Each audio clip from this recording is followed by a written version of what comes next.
peux comprendre que tu ne fasses plus confiance aux gens. Mais du passé, il faut faire table rase. Tu ne trouveras pas le bonheur dans cette voie-là. Il faut fermer la boucle pour en ouvrir une autre.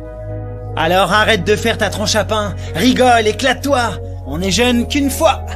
Après, ça passe plus vite qu'on le voudrait, crois-moi. C'est facile de surestimer quelque chose qu'on ne connaît pas, mais il ne faut jamais se fier aux apparences. Pourquoi est-ce qu'on devrait tous avoir peur de la mort? La vie n'a de sens que parce que la mort existe. Je vais te dire une bonne chose, gamin. Si tu commences chaque combat de naine en essayant de calculer tes chances, tu te mets tout seul dans la mouise. C'est bien joli de faire des stratégies, mais au bout du compte, tu ne peux jamais vraiment prédire ce que l'ennemi va faire. L'important, c'est pas de réfléchir, mais de réagir. Si tu hésites trop, tu commences à douter de toi, tu as déjà perdu. Tu peux faire des recherches sur l'ennemi, te demander quel genre d'aura il dégage, mais tout ce blabla, ça n'a pas d'importance. On peut jamais dire à l'avance qui va gagner et qui va perdre.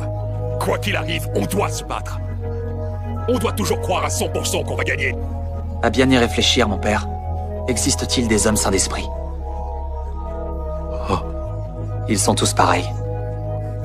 Ils ont perdu la raison. Sur cette terre, aucun d'eux ne sait aimer toute chose équitablement. Nul ne comprend le sens de la vie, ni celui de la mort.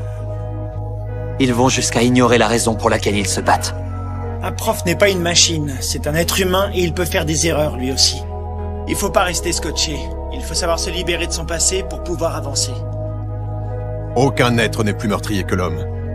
Il a déployé des trésors d'ingéniosité pour inventer des armes toujours plus destructrices.